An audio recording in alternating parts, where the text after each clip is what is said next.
muy buenos días a todos. Bueno, hoy estamos 15 de septiembre. Vamos a comenzar nuestra clase de historia. Esta semana nos toca ver en Historia del Perú todo lo que va a ser, bueno, a mí me gusta decir que nos vamos a ver todo lo que es el proceso emancipatorio, ¿no? Buenos días, Fabiana. Justo lo digo porque hay una separata, bueno, en la separata hay una lectura bastante interesante que ustedes saben pues que aparte de estas clases ser para que tú repases lo que ya conoces, has visto, bueno, ahí pues no para, porque estás en tu preparación preuniversitaria, también todos estos cursos que estás llevando y sobre todo pues historia, deberías ya estar ahí, darte cuenta cuál es el gran valor, ¿no? La idea es que justo estamos en modo bicentenario como el programa del Canal 7. Van a ser pues 200 años y la idea es hacer un balance también. ¿Qué vamos a celebrar en estos 200 años, no? Mucho más allá de, si habrán escuchado, de lo que es el centenario, las fiestas, los obsequios que recibimos, es también hora de hacer pues un balance de cómo nos va como país, ¿no? Bueno, en fin. Buenos días, Fabiana, Gabriela, Samantha, Albert, Rosa, Valkyria, espero pronunciarlo bien, y Diego Jean-Pierre. Bueno, en fin. Listo, chicos. Les decía que nos toca ver pues todo lo que es el tema del proceso emancipatorio y justo les decía que hay un fragmento muy interesante donde dice, ¿dónde comienza en realidad el proceso emancipatorio, no? Hablamos de Tupac Amaru, hablamos más bien de estas conspiraciones y levantamientos, bueno, criollos y mestizos de las primeras décadas del siglo XIX, o más bien, bueno, lo que se ha elegido como fecha oficial sería la proclamación de la independencia, pero ustedes mismos saben pues que incompleto, ¿no? Porque luego en 1824 tenemos pues las batallas definitivas, ¿no? Pero en fin, eso nos toca hacer un balance justo el día de hoy. Y buenos días, Everlyn, la última persona que estaba allí pues conectada en el chat. Bueno, vamos entonces por partes, ¿no? Siempre cuando analizamos el proceso hay que ir por los antecedentes, y en este caso los antecedentes son las reformas borbónicas. Entonces, un poquito de contexto en la separata sobre virreinato, les decía que la mayoría de cosas de que hemos hablado, los corregidores, en fin, o sea, lo que hemos descrito, por ejemplo, la minería, ¿no? Es decir, las principales características que hemos descrito en nuestra separata del virreinato, les decía que tengan en cuenta que hay dos momentos también en el virreinato, ¿no? Durante todo el virreinato del Perú, en España van a estar pues gobernando lo que son dos dinastías, ¿no? La primera son los Habsburgo, también conocidos como los Austrias, y ahí hablamos pues del máximo esplendor en la época de Carlos V o Carlos I, como es conocido, y luego, bueno, con Felipe II, ¿no? Por eso es que también en nuestro separato ahí teníamos un fragmentito donde nos hablaba pues que más bien para la segunda mitad del siglo XVII, por ejemplo, la minería, ¿no? De Potosí, Huancavelica, entraba en crisis, ¿no? Entonces les decía que una cosa es hablar de la época de los Habsburgo y sobre todo pues de Carlos I y Felipe II, pero otra cosa es hablar ya de la segunda mitad del siglo XVII y sobre todo lo que es el siglo XVIII. Entonces, para hablar de reformas borbónicas, te pido siempre pues que tengas el panorama europeo, siempre en contacto con el panorama, en este caso americano, que es el que nos interesa. Entonces, hablando pues, como les decía, de contexto, siglo XVIII va a haber un cambio de dinastía, ¿no? ¿Por qué razón? Porque Carlos II, que tiene pues este apelativo de el hechizado, bueno, basta con googlear al pobre este hombre para darse cuenta pues que es una persona de una fragilidad, ¿no? Desde pequeño, incluso, bueno, esto cómo afecta en cuestiones políticas que no tiene descendencia, ¿no? Primer punto. Segundo punto es que todas las familias están emparentadas, estas dinastías están emparentadas. Entonces, Carlos II en vida, como no tiene descendencia, pues decide que el que lo suceda en el trono sea su sobrino, Felipe de Anjou, que, como les digo, todos están emparentados. Felipe de Anjou es el nieto de Luis XIV, que hemos hablado, pues que es el principal representante del absolutismo en Francia. Entonces ahí se enciende la alarma, ¿no? ¿Por qué se enciende la alarma? Porque, a ver, estamos justo 1701, principio del siglo XVIII, ¿no? Les decía, panorama europeo. Si haces un análisis de España, pues España es básicamente atrasada, ¿no? Acuérdate que estamos recién en principios del siglo XVIII, ¿ah? Todavía no están Carlos III, Déspota Ilustrados, no. Estamos en Carlos II, ahí enfermo, su lecho de muerte prácticamente, y decide pues que sea su sobrino, que es el nieto de Luis XIV, el que le sucede en el trono. Entonces ya te imaginas por qué se enciende la alarma, porque si analizamos Europa, España, como le digo, va atrás, ¿ya? ¿Quiénes más bien son los que están ahí? Francia e Inglaterra, ¿no? Acuérdate que hemos hablado pues de Luis XIV en Francia y también de las revoluciones gloriosas de Inglaterra. Entonces, para el siglo XVIII, Inglaterra y Francia están pues ya perfilándose como las potencias que vamos a ver, sobre todo en Inglaterra. Bueno, ya hemos hablado un poco de eso la semana pasada y ya nos tocará ver de aquí lo que es el imperialismo en Inglaterra, sobre todo, ¿no?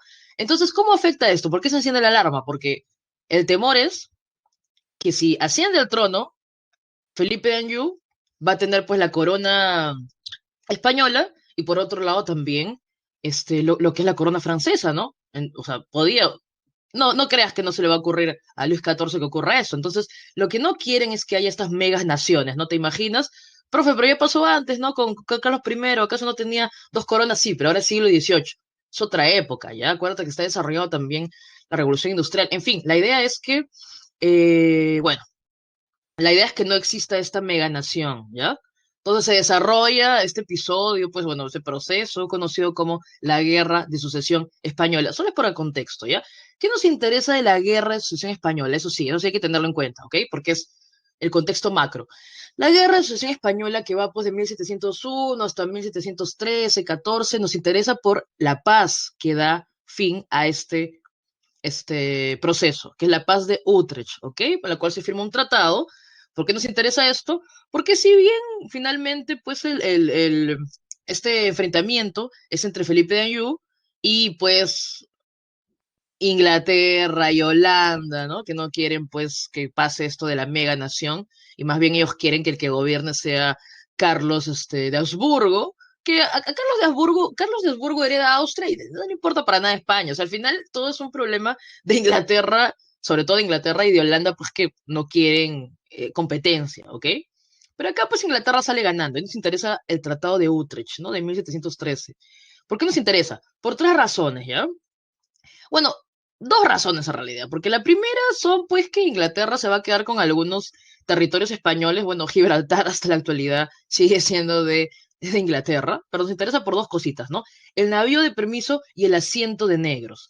El navío de permiso, ya ahí te pido también que recuerdes lo que hemos mencionado en cuanto a la economía en el virreinato, ya sabes que el mercantilismo, ¿no? El intervencionismo sobre todo, el monopolio. Recuerda que hay solo algunos puertos exclusivos y también recuerda que hay el sistema de flotas y galeones. O sea, una vez al año salen pues por la ruta del Atlántico en dirección a lo que es pues La Habana, Panamá. Acuérdate de la gran feria de Portobelo donde llegaban estas bueno, este sistema pues de flotas y galeones, llegaban estas embarcaciones y allí desembarcaban todo y luego pues también en Veracruz y luego en la feria de Portobelo se compraba todo lo que iba a ser vendido aquí al puerto del Callao. Ojo, es importante recordar esto porque hoy nos toca ver las reformas y las reformas van a terminar por dilapidar o por ya eliminar el sistema de flotas. ¿Por qué? Es muy caro. Acuérdate que se tiene que pagar incluso lo que son pues el impuesto para que la armada española acompañe para que no roben, pues, ¿no? Para que no asalten los corsarios y los piratas estas embarcaciones. Solo hubo un ataque de piratas, pero igual, no se pagaba el impuesto. Entonces, imagínate, ya, imagínate. A ver, tiene que pagar el impuesto para que llegue a Portobelo, ¿no? De ahí lo compra, pues, la gente del Tribunal del Consulado, que ya sabes que también se ha vuelto una élite enriquecida porque ellos también tienen el monopolio. Ellos compran todo, luego vienen al puerto del Callao y ahí recién comienzan pues a distribuir, ¿no? Acuérdate, esto es importante. Entonces ahí va el navío de permiso. Lo que gana Inglaterra con esta paz de Utrecht es el navío de permiso. ¿Qué significa? Un derecho, aunque limitado, pero al fin y al cabo un derecho que tiene que, pues, que ceder España, derecho a comerciar, Inglaterra gana el derecho a comerciar con las Indias españolas. No que Inglaterra no estaba haciéndolo antes, Inglaterra estaba haciendo pues de contrabando, pero ahora tiene ya un derecho, aunque limitado, pero un derecho, que es el navío de permiso para comerciar con las Indias españolas. El segundo punto también que nos interesa es el asiento de negros, porque ahí también entra Holanda, por ejemplo, e Inglaterra sobre todo, permite, pues, es el permiso para poder comerciar, ¿no? Para poder traer esclavos a las Indias, ¿ya? Que antes solo era, pues, monopolio español. Entonces, mira, estamos segunda década del siglo XVIII y ya Inglaterra y Holanda en menor medida están ganando pues presencia en las Indias, ¿no? O sea, quiero que entiendas esto porque finalmente las mismas decisiones de los españoles van a terminar, o sea, las mismas reformas borbónicas van a terminar por desencadenar una serie pues de... Hay un momento de repunte, no podemos negarlo, con Carlos III, pero luego una serie también de crisis en España, ¿ya? Entonces, eso, bueno, por ahí me preguntan, profe, y si finalmente Felipe va a ser el que gobierne, ¿por qué votó esta guerra de sucesión? Bueno, me olvidaba pues del tercer punto de mencionarte que a Felipe lo van a reconocer como rey de España y va a ser Felipe V, el primer Borbón, y ya sabes que hasta la actualidad están los Felipes de Borbón, ¿ok? Pero la condición era que renuncie al trono francés, y ya sabemos cómo terminaron los Borbones de Francia, ¿no? Bueno, Luis XVI guillotinado, y ya nos tocará hablar también la próxima semana de Luis XVIII, etcétera, etcétera. Entonces, este es el contexto, ¿ya? El contexto es que luego de esta guerra de sucesión hay una nueva dinastía. Siglo XVIII, la dinastía de los Borbones va a gobernar en España y no olvidar que tienen toda esta relación con Francia, ¿ya? Porque es una dinastía de origen francés. Ya, así, desde ya, esa es la primera parte. Ahora sigamos desarrollando. En algún momento te va a ocurrir, lo hemos visto mucho aquí en el Perú, cuando hay una nueva administración, ¿qué es lo primero que se hace? Bueno, cuando hay una nueva administración, lo que va a hacer pues es un balance, ¿no? Tiene que hacer un diagnóstico de cómo ha sido el gobierno anterior en este caso. Imagínate, los Borbones son nuevos en España, tienen que hacer un diagnóstico de cómo han sido los Habsburgo, ¿no? Bueno, ¿cómo han sido los Habsburgo? Bueno, en Felipe II bien, ¿no? Es ahí la época de explotación de las colonias, se han enriquecido, pero los Habsburgo básicamente han gastado, han invertido mucho dinero pues en lo que son guerras de religión. Ahí te acuerdas pues un poco de Carlos V, también conocemos como Carlos I. Entonces finalmente ha habido toda una serie pues de decisiones que han tomado los españoles, hablo todavía de los Habsburgo, para poder mantenerse, ¿no? Por ejemplo, hay algo que te debe a ti sonar conocido, que ocurría mucho en el tiempo de los Habsburgo. Como no había pues dinero, ¿ya? Lo que hacían era vender cargos. Entonces vendían cargos, ¿ya? Y que no te sorprenda, pues hasta el cargo de virrey tenía pues ya su precio, ¿no? Y si hablamos de la colonia, el cargo de oidor, por ejemplo, también tenía su precio. Entonces, los Borbones se dan cuenta de esto, ¿no? Y bueno, siempre les menciono pues a las chicas, chicos, que este libro, ¿no?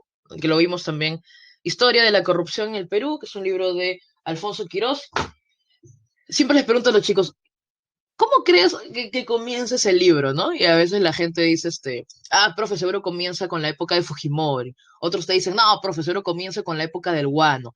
Pero en realidad, luego de la introducción, que es bastante interesante, el primer capítulo del libro de Historia de la Corrupción comienza justo con la época de las reformas borbónicas, ¿no? Esto es, no para que digas, ay, profe, no me digas, entonces la corrupción es algo que viene ya desde siglos atrás.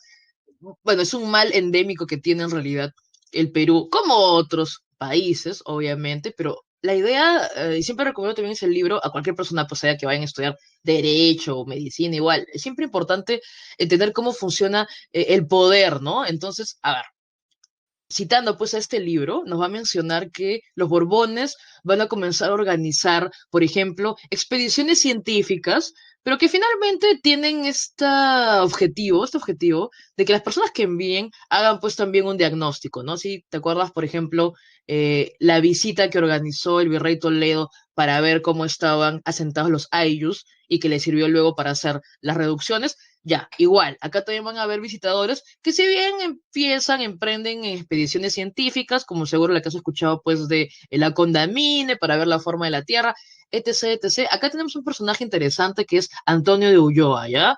Va a ser enviado bastante joven, ¿ya?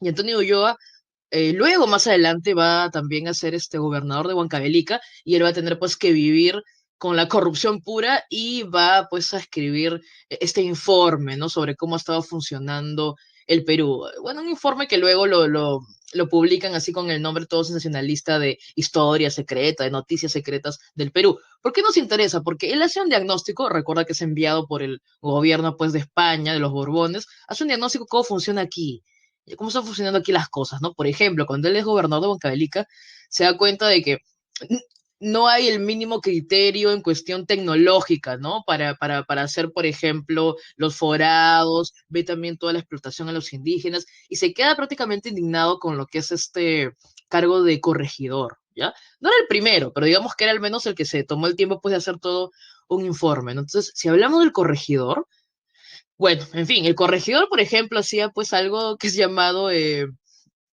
la doble contabilidad, ¿no? Recuerda que el corregidor, por ejemplo, él es el que cobra el tributo indígena, ¿ok?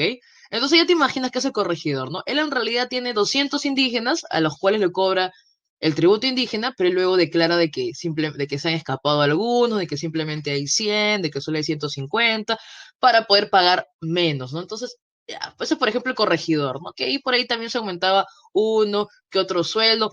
Entonces, es terrible, ¿ya? Porque, bueno, se ha dejado mucho tiempo aquí que, hablando de las colonias, que prácticamente los criollos vayan pues comprando, como te digo, los cargos de oidor, el de mismo corregidor, uno o dos sueldos, la doble contabilidad, ¿no? Si hablamos de corregidor, no te olvides que tiene este nefasto reparto de mercancías, ¿no? Donde le obliga prácticamente al indígena a endeudarse porque le vende cosas que, bueno, las que necesita las vende a sobreprecio y las que no necesita simplemente son para endeudarse. Es terrible porque los corregidores vendían, por ejemplo, claro, las mulas, ¿no? Pero a sobreprecio. Pero también le vendía todas estas chucherías que, por ejemplo, llegaban en el barco y le había caído la lluvia, o se habían golpeado, ya, ¿no? O sea, ahí te das cuenta, pues, que por eso es que hay una mala imagen también incluso de los comerciantes, ¿no? En la actualidad. Pero en fin, sigamos. Entonces, lo de Antonio de Ulloa es interesante porque ya él ya tiene una idea de cómo funciona y esa idea también va a calar mucho en España, ¿no? Entonces, los españoles, al menos si bien a las colonias, el criollo es sinónimo de corrupción, prácticamente, ¿ya? Obvio, o sea, solo quiero que entiendas que cómo lo ven para luego estar justificando por qué sacamos a los criollos de los cargos, ¿ya? Que han conseguido a lo largo del tiempo, ¿ya? Entonces, listo.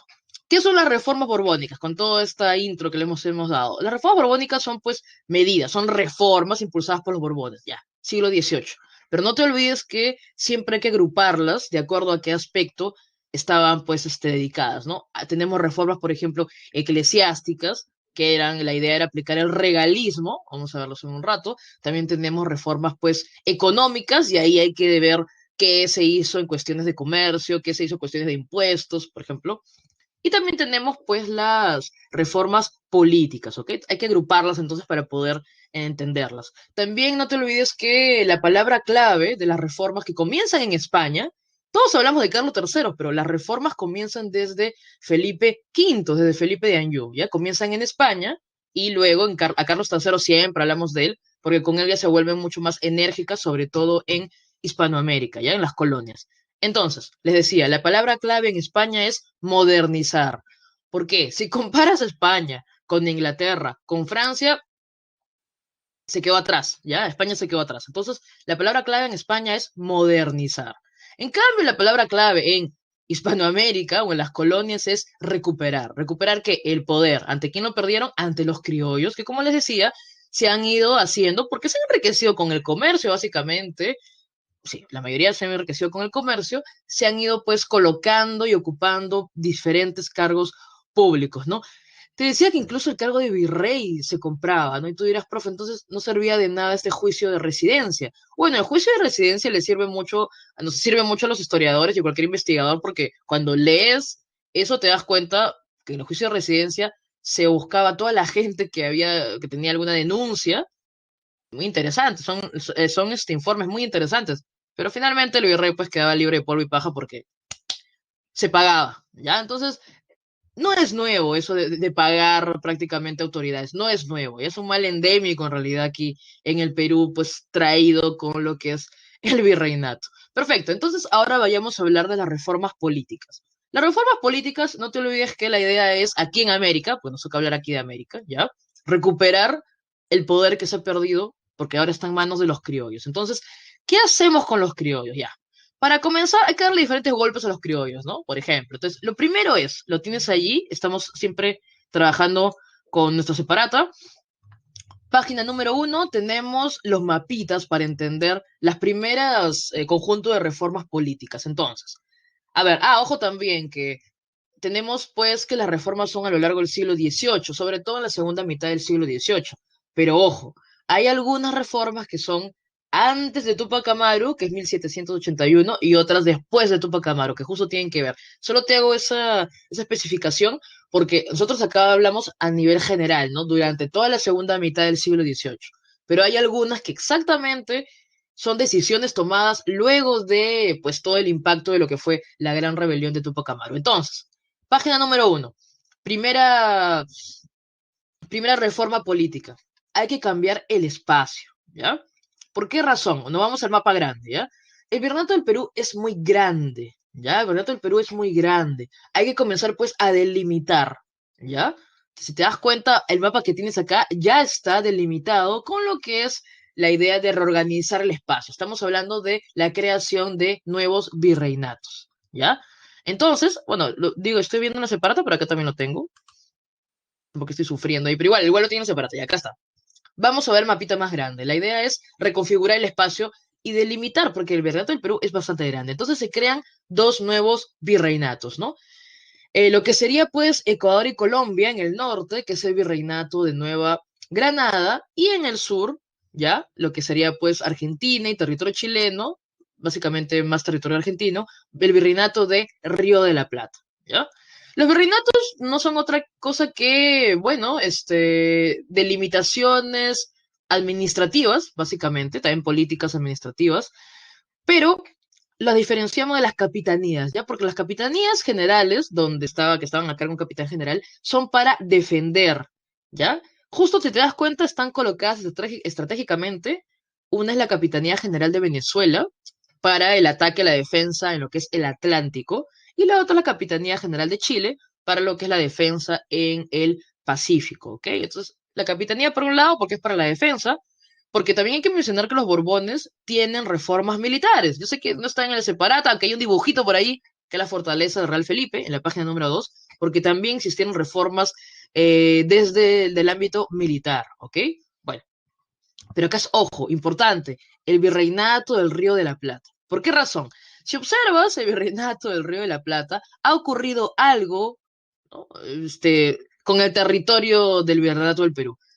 Ahora, por ejemplo, Potosí ya no es parte del virreinato del Perú. Potosí va a ser parte del virreinato del Río de la Plata. La idea era, pues, crear un nuevo virreinato y darle también una fuente de ingreso, ¿no? En este caso, pues, las minas, por ejemplo, ¿ya? Pero no solo eso ha ocurrido, y acá nos acordamos de Tupac Amaru, ¿no? De José Gabriel Condorcanqui. Recuerda que José Gabriel Condorcanqui, al igual que muchos otros, tenía, pues, bueno, aunque él tenía bastantes mulas, pero se dedicaba al negocio del arrieraje, ¿ya? Él era arriero, es decir, que tenía mulas que servían para la carga, para transportar mercancía. ¿Dónde transportaba él o de dónde a dónde, no? La ruta de los arrieros es la ruta, pues, desde el Cusco al Alto Perú, que básicamente había, pues, este tránsito, o este tráfico, como se dice, este movimiento de mercancías por Potosí, básicamente, ¿ya? Pero si te das cuenta, si ahora Potosí es parte de el Virreinato de Nueva Granada, a ver, ya no necesitas nada, pues, movilizar por allí, se va a ver interrumpida esta ruta que beneficiaba a la gente que tenía, pues, sus mulas para la carga.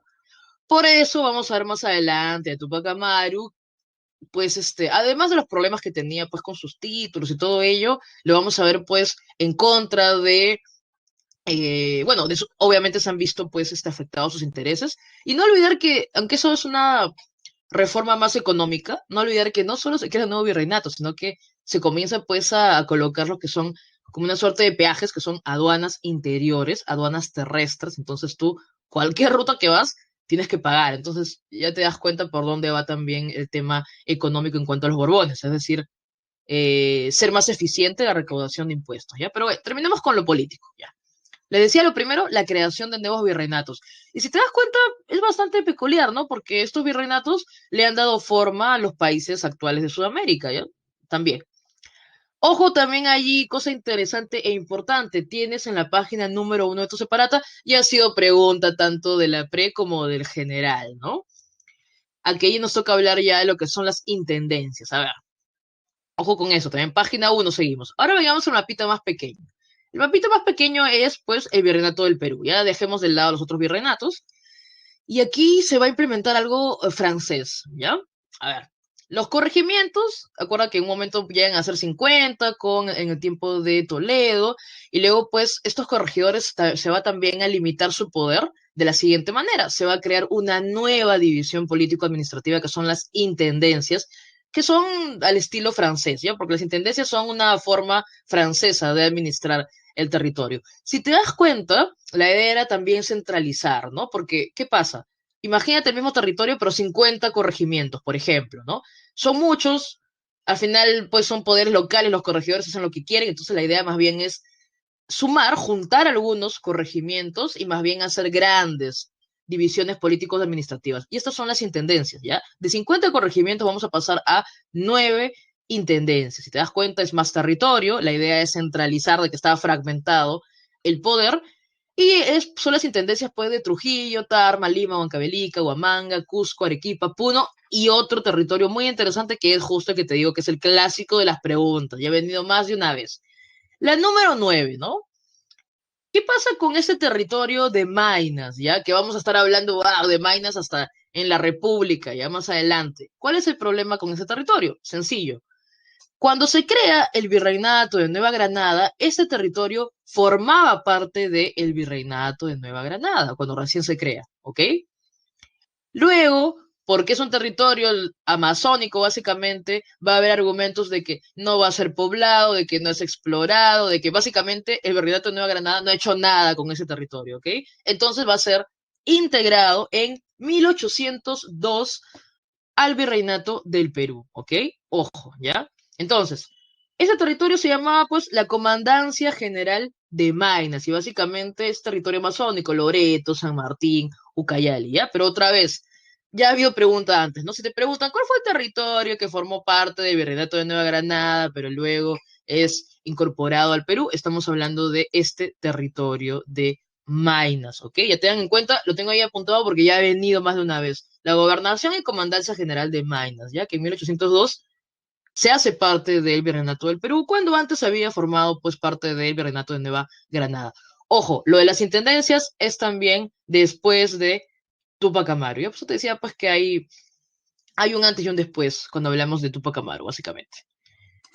Listo, ok. Entonces, esto es lo importante en lo económico, ya quitarle pues toda la influencia que tienen a los criollos, porque eran corruptos, establecer las intendencias, aunque te digo que lo vemos después de Tupac Amaru.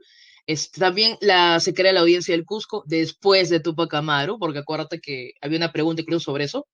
Hay diferentes, primero las instancias son, voy a donde mi corregidor a quejarme, ¿no? Ni caso te va a hacer. Luego voy a la audiencia más cercana a mi territorio, ¿no? Si estaba, te acuerdas que la pregunta era si estabas en el territorio de la actual Bolivia, te vas a la audiencia de Charcas, si no te vas a la audiencia más importante, que es la de Lima, que es por ejemplo lo que hace Tupac Amaru, pero si no encuentras respuesta, ya bueno, te alzas en armas, que fue lo que hizo Tupac Amaru, pero luego se va a crear pues la audiencia del Cusco para que más bien se vean los temas allí, no sea necesario venir hasta lo que es Lima, ¿ok? Entonces, no olvidar esto importante, la reorganización del espacio, ¿ok? La idea era facilitar la extracción de recursos, eso también es importante y nos va a llevar a esta reforma económica, ¿ya? Justo esta importancia de facilitar la extracción de recursos. ¿A qué me refiero? Pues que si solo hay pocos puertos, cuando tú extraes, tienes que darte el gran viaje para poder sacarlo por el puerto del Callao, ¿no? Pero si más bien tú abres nuevos puertos, vas a poder sacar en un menor tiempo, más rápido, lo que estás extrayendo. Y eso nos lleva a las reformas económicas. Te decía que la reforma económica son tres, ¿no? En cuanto a la producción, en cuanto a lo comercial y en cuanto a lo fiscal, que es los impuestos, ya. Vamos primero con lo comercial, que es lo que es más característico, y aquí tenemos justo este mapita, ¿ya? ¿Qué se decreta? Va de la mano, ¿ya? Porque la eliminación de la Casa de Contratación de Sevilla una consecuencia de el primero. 1778, decreto de libre comercio. A ver, ojo, hay que ponerle libre comercio con comillas, ¿ya? Porque libre comercio, como ustedes lo entienden, es, ya, profe, entonces por fin las colonias pueden, pueden comerciar con otros, ¿no? Ay, ay, justo como Inglaterra había ingresado, espera, espera, no, no, no. Hay que ponerlo así con comillas, ¿ya? Porque no es libre comercio, pues como lo entendemos al 100%, ¿ya? Pero ¿por qué si es llamado libre comercio? A ver, te decía, como ves aquí en este mapita, pues que había este terrible sistema de flotas y galeones que era anual, que finalmente los productos eran caros, que tenías que esperar y que para colmo finalmente terminó enriqueciendo pues solo al Tribunal de Consulado, que eran los que compraban y lo traían al puerto del Callao, etc, etc, ya. Cuando se declara este decreto de libre comercio, lo que pasa es que los Borbones están pensando, ¿no? ¿Cómo hacer para ganar más dinero, que finalmente lo que quieren, ¿no? Este, en un rato vamos a ver que aumenta los impuestos, pero la idea no es poner más impuestos, la idea es que se haga efectivo el cobro, ¿ok? La idea es que no haya evasión, que es lo que estaba pasando básicamente en las colonias. Entonces, se dan cuenta que lo mejor, si queremos, por ejemplo, cobrar, ¿no? Para eliminar el contrabando que sabemos que existía en este tiempo, para cobrar, pues, lo que es el impuesto, por ejemplo, en cuestiones comerciales, entonces, ¿qué hacemos? Que no haya, pues, estos puertos exclusivos que finalmente han hecho que una élite se enriquezca, a costas incluso de España, ¿no?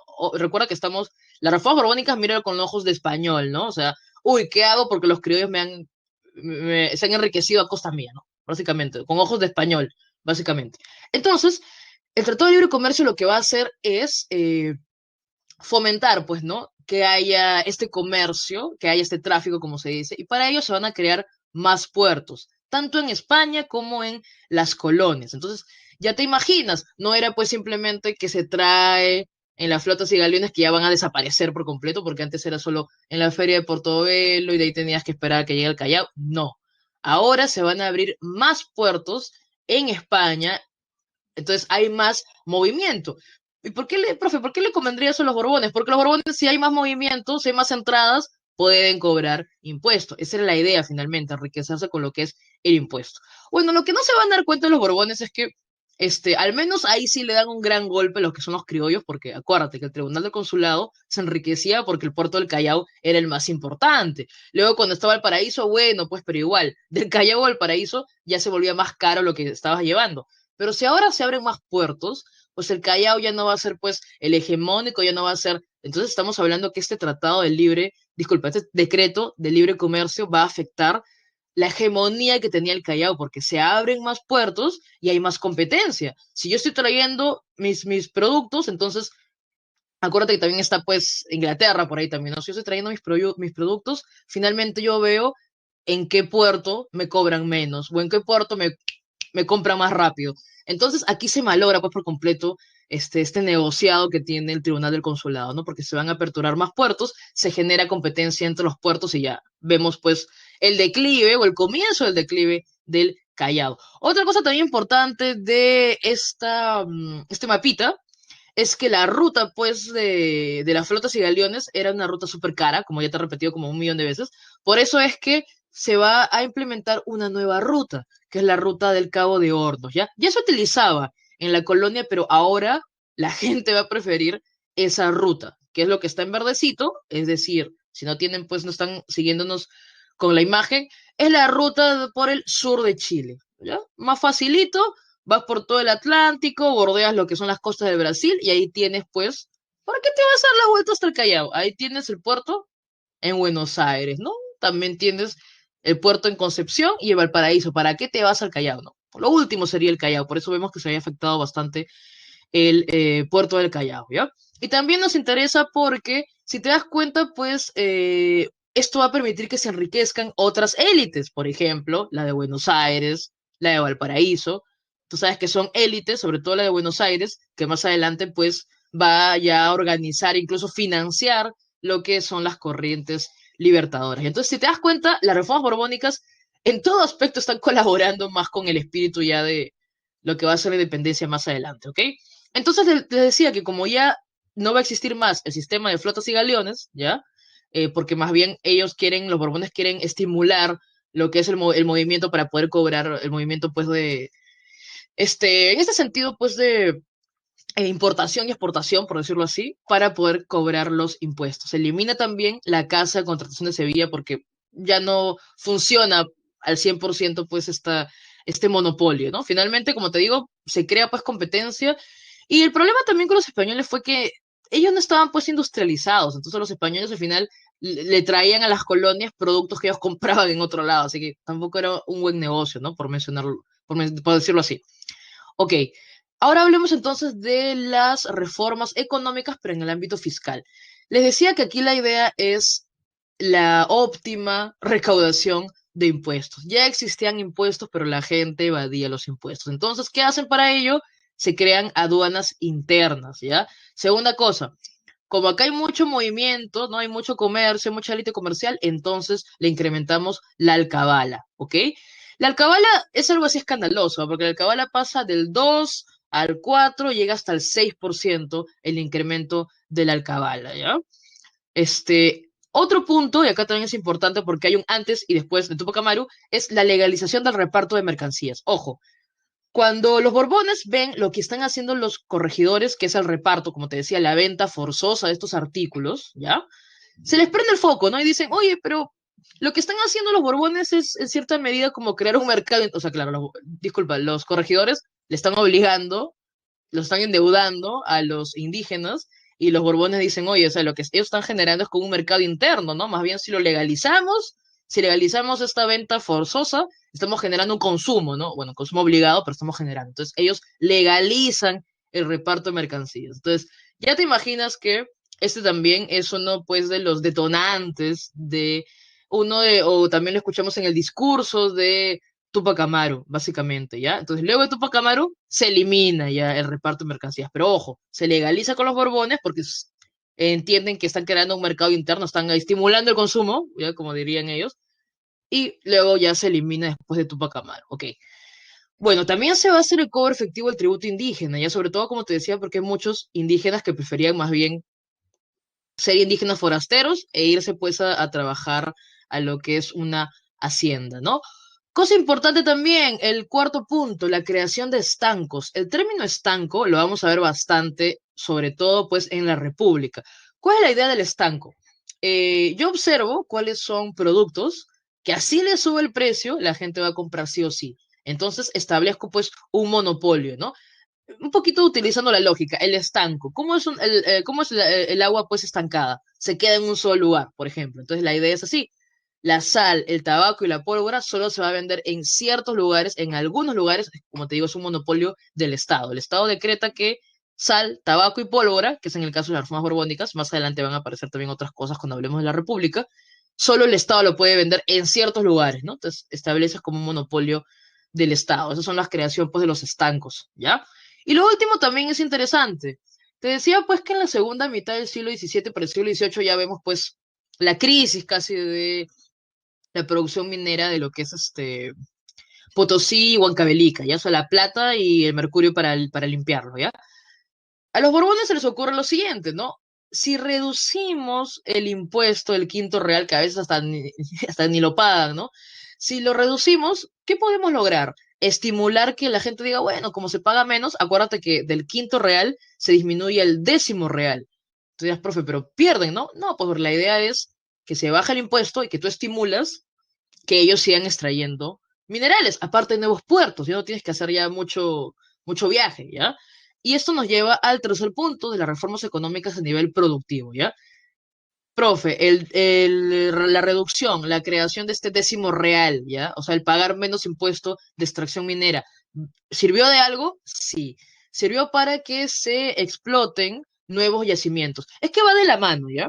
Los Borbones, como te digo, habían organizado estas expediciones, pues, científicas y tecnológicas, y también sirvió para que se conozcan que había otros yacimientos, que luego se van a explotar con esta reducción al décimo real. Por eso es que hablamos que se comienza ya a explotar en el siglo XVIII lo que son las minas de Cerro de Pasco, ¿ok? Sobre todo Cerro de Pasco, que lo vamos a ver también hablando en la República bastante, ¿ya? Entonces, son minas que comienzan ya a explotarse en lo que es la segunda mitad del siglo XVIII, ¿no? Cerro de Pasco, Hualgayoc, Huarochirí. Entonces, para esto se va a crear, pues, un tribunal así especializado para todo lo que es la legislación de minería, que es el Tribunal de Minería, ¿ya? Para todo el aspecto minero que tiene, pues, como que otro auge, ¿ya? Para el siglo XVIII, pero en otros yacimientos. Perfecto. Entonces, lo último sería mencionar el tema de las reformas eclesiásticas y educativas. No es que sean menos importantes, pero aquí básicamente estamos hablando de unos nada más, ¿no? De los jesuitas. Ya. ¿Cuál es el tema con los jesuitas? A ver, recuerda que te decía que Carlos III lo vemos en la separata, lo vemos en el slide, hablamos y hablamos de él, y ya lo habíamos mencionado en la clase pasada. ¿Por qué? Porque Carlos III es un representante en España de lo que es el despotismo ilustrado, que no es otra cosa que un rey absolutista, un monarca absolutista que va a tomar solo que le convenga en este caso de las propuestas de los ilustrados. Es decir, todas las propuestas que no critiquen o que no afecten el centralismo del poder. Y hemos visto, ¿ah? Con Carlos III, pues se ve el tema de lo económico, por ejemplo, ¿no? También en España, las reformas, diferentes asesores, diferentes funcionarios para centralizar otra vez el poder. Y aquí vemos un último punto del despotismo ilustrado, que es el regalismo, es decir, el poder del rey se impone al de la iglesia. ¿Por qué se agarra con los jesuitas? Sencillo, porque acuérdate, clase de contrarreforma, los jesuitas son fieles al Papa, ¿ya? Los jesuitas aquí, sobre todo en el Virreinato del Perú, tienen las haciendas mejor organizadas, con mejor contabilidad y más productivas, ¿ya? Otro punto también importante. Y los jesuitas también han ido de a pocos encargándose de lo que es, como decíamos también en la clase de Virreinato, la educación. O sea, los principales colegios, los más importantes, van a ser encargados de jesuitas. Entonces, les decía, ya le habían puesto el ojo a los jesuitas desde hace tiempo, ya incluso en el mismo España hubo pues en 1766, si mal no recuerdo, lo que es el motín de Esquilache, ¿ya? O sea, el motín de Esquilache es en España, ¿ya? También es un grupo, una población, pues un grupo de gente que se va a motinar y detrás van a estar los jesuitas. Entonces los españoles ya tienen hasta acá, los borbones ya han pensado en darle un golpe a los jesuitas. ¿Cuál va a ser la pragmática sanción de 1767? Casi así como una, ¿cómo decirlo? Como o sea, un proyecto así secreto prácticamente, se va a organizar la expulsión de los jesuitas, porque llegan las noticias aquí en el Virreinato del Perú y esperan prácticamente la noche para ir a los diferentes lugares donde están pues los jesuitas y prácticamente sacarlos con lo que tienen nada más puesto y uno que otro bien, o sea, no permiten que se lleven prácticamente nada, y a todos los llevan al puerto del Callao y se los llevan en dirección a Italia, ¿ya? Y ahí está, pues, por ejemplo, Juan Pablo Vizcardo y Guzmán, jesuita, porque tú sabes, pues, que la carta a los españoles americanos va a ser traducida, ¿no? No se escribe en castellano, y entonces, bueno, se los llevan así en la noche prácticamente los jesuitas para que no puedan hacer nada, ¿ya? O sea, los jesuitas ya con el motín de Esquilache, luego también se habían desarrollado unas rebeliones en Quito, ya estaban esperando simplemente el momento para decidir expulsarlos del territorio, de todos los territorios de las colonias españolas, ¿ya? Entonces, profe, ¿qué hicieron con todos los bienes de los jesuitas? Ahí por eso hablamos de la creación del Tribunal de Temporalidades. ¿Para qué sirvió? Para administrar los bienes de los jesuitas. Ya te imaginas luego cómo habrán sido pues esos remates, ¿no? Porque también más adelante se van a dar pues los remates de haciendas, los remates de diferentes propiedades, ¿ya? Bueno, para generar dinero, ¿no? Los jesuitas se quedaron sin nada, ya no hay más jesuitas, en fin, rematas sus propiedades, ¿ya? Y también los colegios que estaban a cargo de los jesuitas finalmente se van pues a fusionar y se va a crear el Convictorio de San Carlos, ¿no? Que es pues es importante también cuando hablamos de la relación que tuvo pues con San Marcos, ¿ok? Y sobre todo que es el lugar pues donde se van a formar muchos de estos ideólogos de la emancipación, ¿ya? Lo último sería entonces, en cuanto les decía, pues la yapita sería pues las reformas militares, lo tienes ahí también en tu página número 2. Está la fortaleza del Real Felipe, que se construye pues justo como parte de las reformas borbónicas, porque la idea en cuanto a lo militar era fortificar las defensas, por eso te decía que también se crean pues estas capitanías generales, ¿ok? También, si ves la Plaza de Hacho, seguro ves de una manera inofensiva la Plaza de Hacho, pero la Plaza de Hacho, el que haya un espacio cerrado, también simboliza pues control, ¿no? La Fortaleza Real Felipe y la Plaza de Hacho son obras del tiempo de Manuel Amat, que viene a ser el virrey, pues, que en este caso, si hablamos de un Carlos III, en cuestión de rey español, si hablamos de los virreyes, tiene que ser pues Manuel Amat para el impulso de todas estas reformas. Y así que la idea también es controlarlos, ¿no? Incluso desde espacios cerrados como la Plaza de Hacho, porque ahí se sabía todos los que iban allí, básicamente. O sea, se sabía en dónde estaba la gente, ¿ok?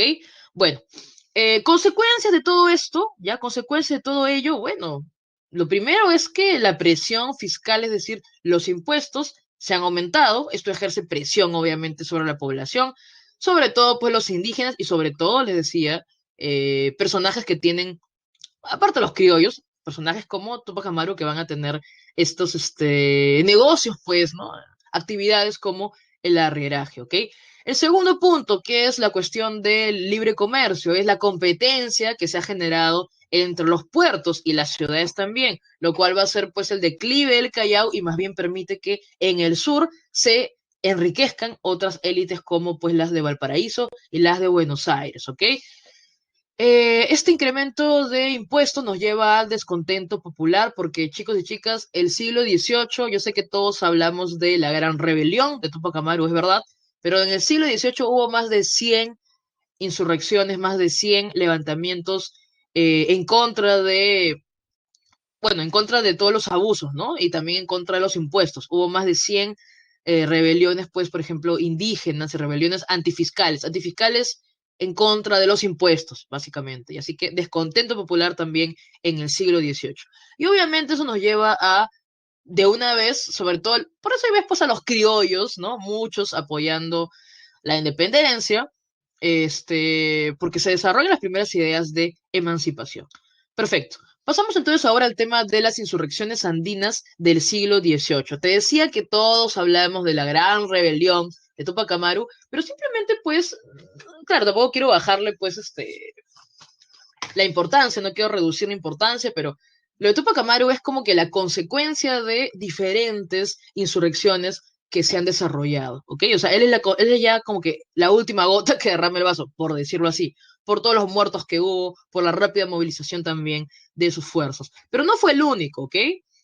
Por ejemplo, nos toca hablar ahora, justo antes del break, de Juan Santos Atahualpa. Y es interesante porque este movimiento, esta insurrección, esta rebelión, va a durar casi 10 años, ¿no? O sea, ¿cuál es la razón de que dure tanto?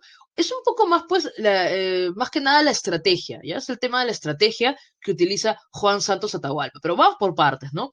Antes de Juan Santos hemos tenido, pues, esta rebelión de los Torote, Fernando e Ignacio Torote, que eran, pues, caciques ashánicas. Mira, en 1724, o sea, les decía, la Amazonía no ha estado exenta de explotación y por ende no ha estado pues exenta de lo que son movimientos e insurrecciones, ¿ya? Profe, pero en la Amazonía, ¿quién está? Pues bueno, en la Amazonía tienes por un lado a los franciscanos que han desarrollado sus misiones allí y por otro lado tienes pues a los buscadores de oro, básicamente, o sea, gente que solo importa si encuentra a los indígenas, pues igual como van a ser más adelante la gente que explota el caucho, o sea, ven a la mano indígena y lo utilizan para sus beneficios. Y lamentablemente en esta época los franciscanos tampoco es que digan algo, o sea, no están en contra tampoco de esta explotación. Y lo peor también que toda esta gente que llega a la Amazonía lleva pues epidemias y enfermedades. Y sobre todo en la Amazonía también se desarrollaba pues lo que es la mita de la sal. Entonces, tenemos por un lado, explotación indígena, tenemos la presencia, pues, de estas misiones evangelizadoras, pero que básicamente permiten que siga habiendo esta explotación. Por eso es que tenemos líderes, como les decía, como los Torote en un principio, que es un líder ashánica, un cacique ashánica, que se va, pues, también a rebelar, pero rápidamente sofocado. En cambio, el tema con Juan Santos Atahualpa es distinto, ¿no? Porque primero él va a buscar organizar, sí, va a buscar sumar a diferentes etnias, ¿ya? Es algo interesante porque difícil es juntar, ¿no?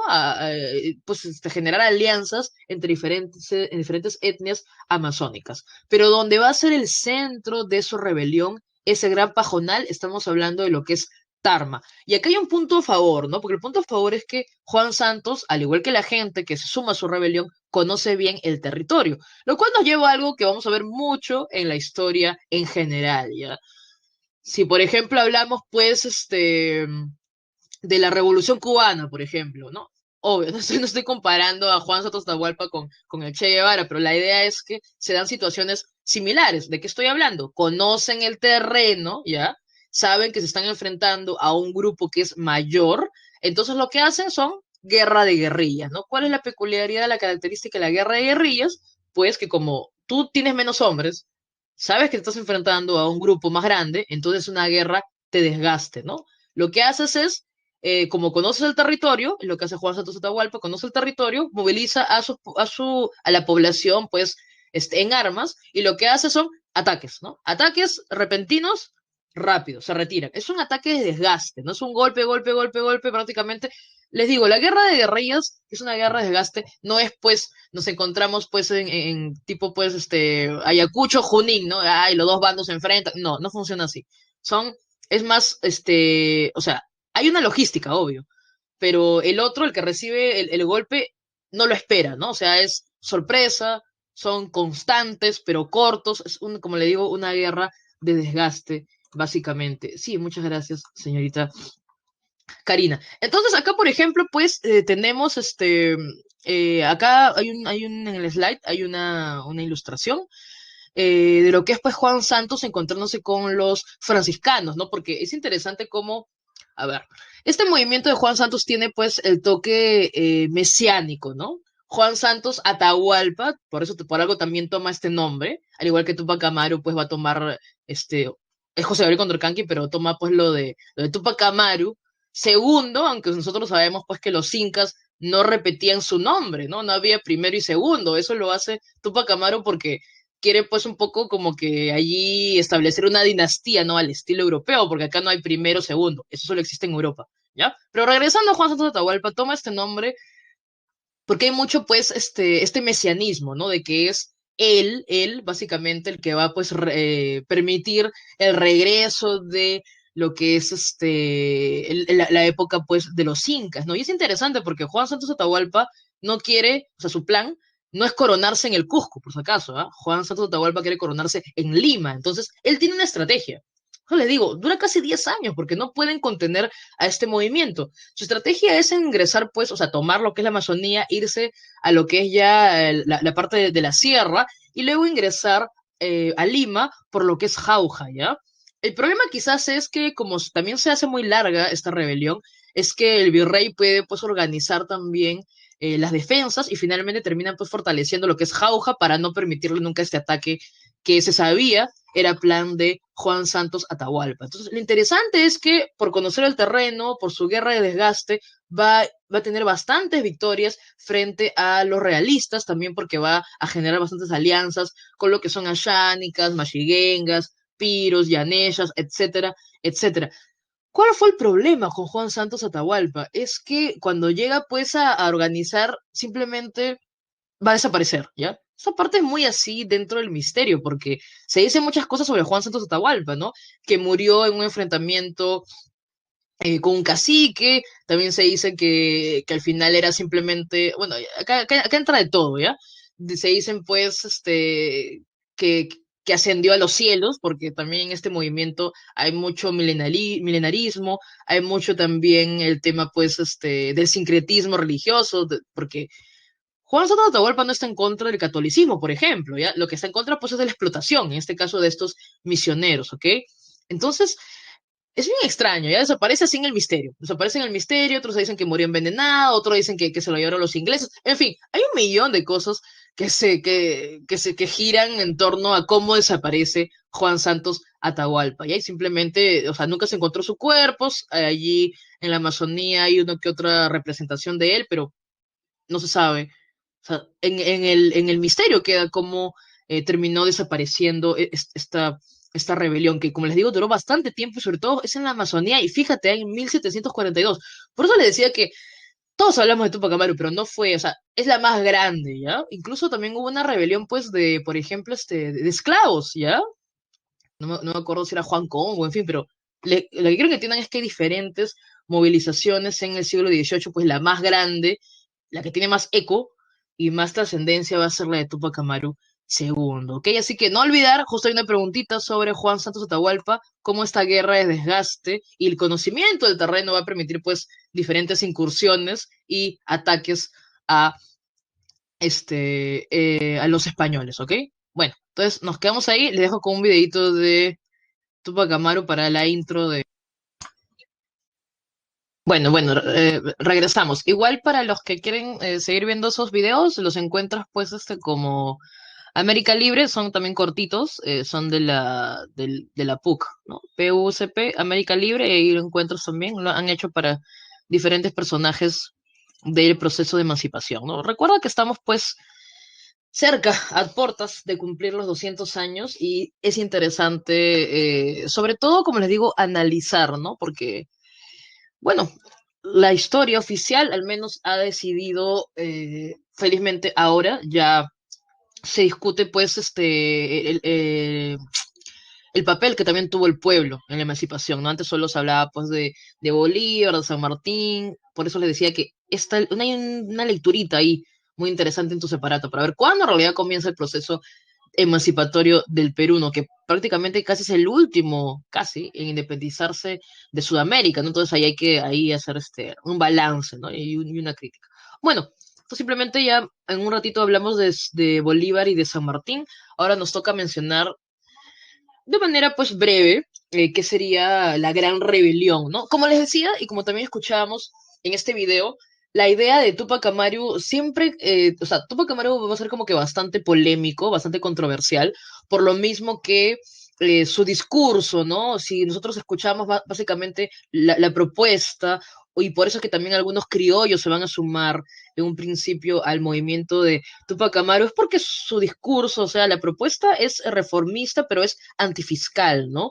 Algunos autores te dicen que finalmente se vuelve separatista, pero como es breve, es un poco pues discutible esto, ¿no? Pero lo que sí es claro en la primera fase donde él lidera este movimiento es que su discurso, su propuesta es de reforma básicamente y antifiscal, no es plenamente separatista, eso no, por eso también ahí tienes pues en la separata bueno, ese punto para que lo tengamos en cuenta, ¿no? Entonces, rapidito, Tupac Amaru, les mencionaba entonces que es un arriero, ya escuchaste que si hacemos una analogía actualmente sería pues como tener, imagínate, o sea, 350 mulas, ahora imagínate que tengas pues la flota de camiones, básicamente, ¿no? O sea, eres alguien, sí, o sea, hay una riqueza que él tiene, recuerda que él es cacique, tiene privilegios, ha sido educado también, como la mayoría de caciques, pero les decía que hay un problema, que justo tiene, donde eso hay un problema por unas tierras, porque no se reconoce esta ascendencia que tiene, ¿no? Bueno, él dice descender pues de lo que es la familia de Tupac Amaru primero. Entonces, cuando tiene él este problema, es que va a venir a la Real Audiencia de Lima, donde no va a tener respuesta alguna positiva, pero lo interesante es que aquí en Lima va a tener pues contacto con justo lo que te decía, pues, por ejemplo, acá también había pues cafés, ¿no? Donde, por ejemplo, la gente ya discutía, ¿no? Incluso el mismo Mercurio peruano, que en un rato vamos a mencionar, que también existía en esos años, el Mercurio peruano viene a ser pues la versión de la enciclopedia, ¿no? Porque aquí también los ideólogos van a buscar pues publicar sus ideas y que se difundan. Y ese es el espíritu que va a vivir Tupac Amaru cuando llega aquí a Lima, ¿ya? Eso es interesante, porque esto va a permitir, o sea, va a influir, y eso lo dice pues Micaela, bastante, como escuchabas, pues Micaela y su esposo van a tener pues un intercambio de palabras, ideas, todo información en cuanto pues por medio de cartas, ¿no? Bueno, ella no sabía escribir, pero se las dictaba a alguien más y se conoce mucho de la relación y de el desarrollo de esta rebelión por estas cartas entre José Gabriel y Micaela, ¿ok? Bueno, entonces hablemos ya de lo que es, disculpa, ya. Hablemos entonces de lo que es el desarrollo, ¿ok? Eso es lo que quiero más o menos que entendamos. ¿Cuál es el desarrollo? Son entonces dos fases. La primera es, como les decía, es algo corta, ¿no? Porque vemos básicamente de noviembre de 1780 hacia mayo nada más de 1781. Entonces vemos rápidamente, pero tiene una gran influencia, ¿no? Entonces todo comienza con Tupac Amaru, como les decía, regresando al Cusco, ha sido afectado por la creación de Virreinato del Río de la Plata, aparte tiene un problema porque no se reconoce esta herencia, en todo caso, que tiene. Entonces él decide pues levantarse en armas, ¿no? Tenemos este momento pues icónico que es tomar preso a el corregidor Arriaga.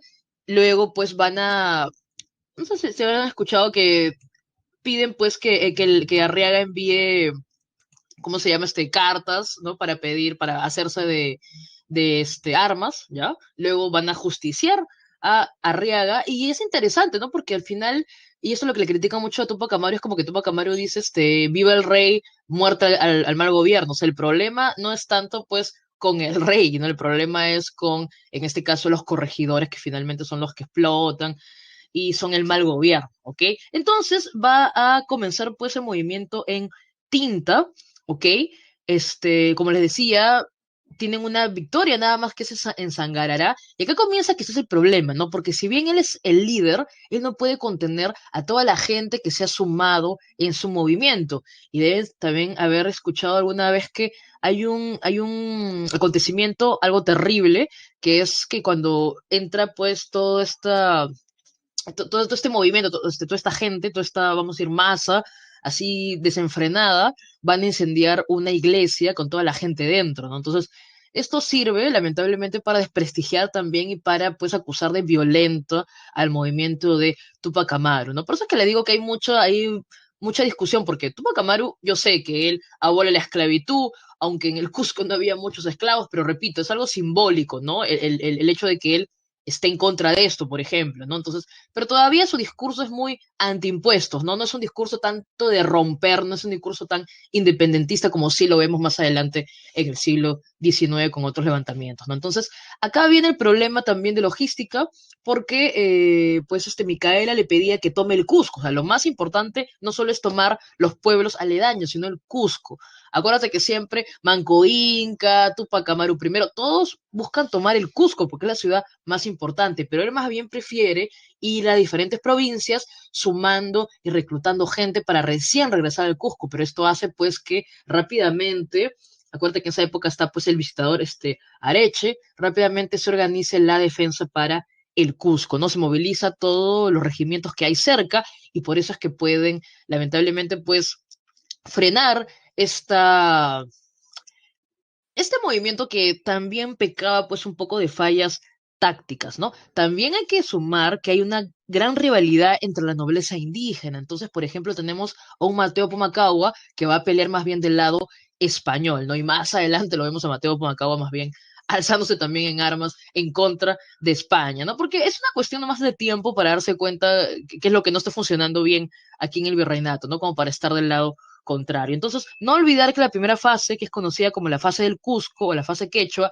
tenemos pues a Tupac Amaru, Micaela liderando, pero lamentablemente pues Tupac Amaru falla en esta decisión de ir por las provincias sumando gente y finalmente va a ser derrotado y ejecutado, como hemos escuchado también en ese video, de una manera así, pues bastante sangrienta, porque la idea es que entiendan el mensaje, ¿no? Los indígenas de que si se rebelan es lo que va a pasar, básicamente. Por eso es que se deja, pues, diferentes partes de su cuerpo cercenado en los lugares que lo habían apoyado, ¿no?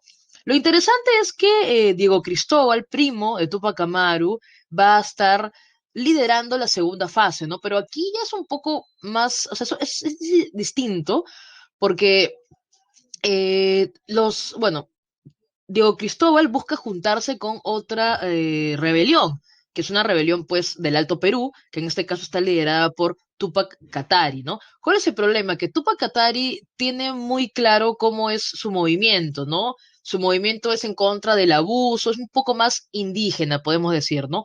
En cambio, él, o sea, Tupac Katari no ve con los mismos ojos a estos, vamos a decir, los que continúan con el movimiento de Tupac Amaru, porque, repito, ellos tienen más el discurso antifiscal, en cambio el otro es un discurso más indígena en contra de la explotación, ¿no? Entonces, finalmente, hay diferencias que no pueden concretar la alianza Y también hay otro tema, que los españoles se dan cuenta al toque y dicen, bueno, ¿qué vamos a hacer? Bueno, como ya han visto cómo ha muerto Tupac Amaru, entonces decimos, ok, los que quieran seguir siendo rebeldes ya saben cómo van a terminar, y los que no, pues pueden acogerse al perdón, ¿no? Y esto es la paz de Sicuani, donde los seguidores de Tupac Amaru prefieren acogerse al perdón de los españoles. Tupac Katari sigue pues rebelde y por eso es que finalmente es ejecutado en La Paz. Entonces la segunda fase, que la conocemos como la fase del Alto Perú o la fase Aymara, ¿no? Donde lo que queda del movimiento Tupac Amaru busca unirse pues con Tupac Katari, pero son distintos estos movimientos, ¿ok? Son distintos. Y es interesante todos los indígenas que se movilizan, pero también hay pues ahí un temor, ¿no? De cómo finalmente van a terminar. Entonces los españoles dicen, ok, el perdón, si quieren, se acogen al perdón y por eso es que por la paz de Sicuani los tupacamaristas van a dejar a Tupac Katari, ¿ok? Bueno, ¿cuáles son las consecuencias, ¿no? De todo ello. Bueno, te decía, ¿no? Hay un antes y un después del movimiento de Tupac Amaru, de la Gran Rebelión.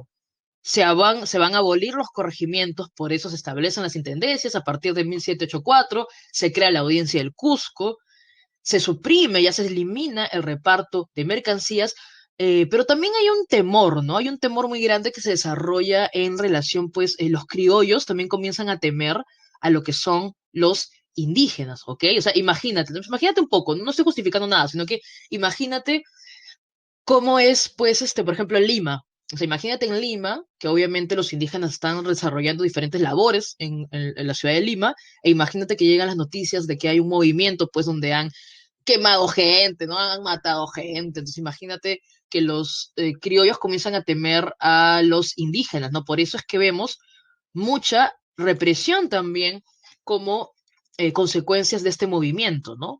O sea, se va a prohibir, por ejemplo, que se lean los comentarios reales, se va a prohibir también que muchos hablen en quechua, se pide también que esta nobleza indígena, que por ejemplo se vestía, ok, a la usanza española, pero utilizaba estos símbolos, por ejemplo, del Tahuantinsuyo, ¿no? O sea, todo eso se prohíbe, ¿no? Se reprime bastante eso porque no quiere que haya un nacionalismo indígena, ¿ok? Pero de todas maneras, como les decía, deja un precedente esta gran rebelión, pues porque está demostrando que es, como les decía, es como que la gota que derrama el vaso. Ya ha habido bastantes, más de 100 insurrecciones indígenas en el siglo XVIII. Bueno, listo. Dejemos esto de lado y hay que hablar de algo que ocurrió pues en Europa para poder entender también cómo aquí se ven apoyadas las ideas de emancipación. Hacemos un poco de no recordaris de que hemos hablado en la clase pasada. Tienes ahí en tu separata pues a Napoleón y nos acordamos de esta política exterior del imperio napoleónico, de bloquear, ¿no? De aislar comercialmente a Gran Bretaña y también vemos pues que Portugal va a seguir va a seguir desarrollando sus relaciones comerciales con Gran Bretaña, desobedeciendo, pues, no a Napoleón. Entonces, Napoleón tiene esta idea, ¿no? De invadir Portugal, pasando por España, ¿no? ¿Quién era el rey de España en ese tiempo? Carlos IV. Pero Carlos IV finalmente no era el que tomaba las decisiones políticas, ¿no? Había delegado estas funciones en su ministro Godoy. Entonces, finalmente, Napoleón se entrevista con Godoy para, bueno, organizar, ¿no? Para negociar y coordinar cómo va a ser esta conquista de Portugal. Entonces, finalmente, Godoy es el que, pues, le va a permitir, sí, es el que le va a permitir que pase Napoleón con la armada francesa por la península ibérica, ¿ya? A ver, hacemos un poquito un recuento de los hechos. No olvidar que tenemos, pues, el motín de Aranjuez, donde, bueno, en esta localidad de Aranjuez está la familia real y vemos cómo la población se va a motinar reclamando el ingreso de los eh, soldados franceses, ¿no? Luego tenemos pues las abdicaciones de Bayona, donde finalmente lo que va a ocurrir es que Carlos IV va a abdicar, o sea, va a renunciar al trono para que su hijo Fernando VII sea el gobernante y luego Napoleón pues toma prisionero a Fernando VII. Entonces te decía que recordemos esto porque lo que está ocurriendo es que mientras dure la ocupación francesa, que va desde 1808 hasta 1814, que regresa Fernando VII, también se desarrolló al mismo tiempo la Guerra de Independencia Española. Es al mismo tiempo. Y les decía la semana pasada que recordemos que ni bien invade pues Napoleón y luego coloca, impone a su hermano José Bonaparte como José I, ¿no? Pepe Botella o Pepe Plazuelas, como los españoles se han burlado de él enormemente y le han dedicado pues a tiras cómicas, en fin, etc, etc. Es interesante porque los franceses ocupan la península, bueno, España, y comienza la guerra de independencia española que queda plasmado en estos cuadros, pues, de Goya, por ejemplo, y es muy interesante porque todos reclaman al rey, ¿no? O sea, los invasores son los franceses, y ellos comienzan a organizarse, no te olvides, primero se organizan en juntas de gobierno a nivel provincial. Luego deciden que tiene que haber una representación más nacional, por eso estas juntas de gobierno, finalmente, la Junta Central Suprema va a convocar a las Cortes de Cádiz, ¿no?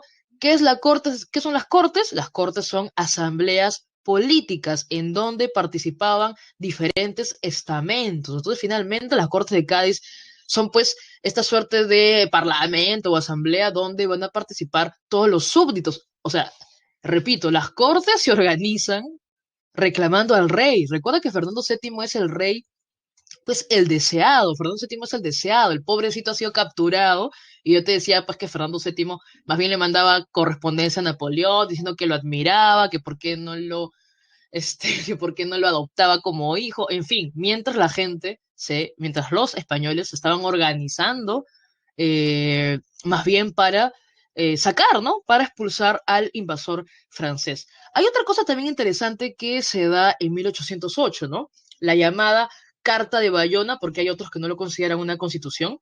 Recuerda que te decía que Napoleón tiene pues esta idea de que el lugar donde invade impone a alguien que gobierna de su confianza y también comienza a apoyar o imponer también estas cartas, ¿no? Y esta constitución de Bayona, si tú la lees, te das cuenta pues que es completamente liberal, ¿no? Tiene un espíritu de igualdad jurídica, o sea, es bastante interesante esta constitución de Bayona. Y si bien los españoles se la impusieron y no la reconocen, tiene en cierta medida pues algo también de influencia, ¿ok? Entonces, les decía, por un lado tenemos la ocupación francesa de 1808 a 1814 que regresa, ya sabes, pues Fernando VII, con ayuda de lo que va a ser más adelante, también va a tener ayuda de la Santa Alianza, todo lo que hemos conversado la semana pasada, ¿no? Aquí lo importante es cómo esas juntas de gobierno convocan las Cortes de Cádiz y ya se está discutiendo la igualdad entre españoles, ¿no? Sean chapetones o sean criollos americanos, también se discute la abolición del tributo indígena y la mita minera. Es interesante porque se estaba también discutiendo pues temas que incumben a las colonias de Hispanoamérica, ¿no? Lo cual nos lleva también a otro punto, ¿no? Que mientras todo esto ocurría en España, ¿qué pasaba en Hispanoamérica? Bueno, en Hispanoamérica se van también a organizar juntas de gobierno a partir de 1810, porque quieren pues como que copiar lo que está ocurriendo también en España, ¿no?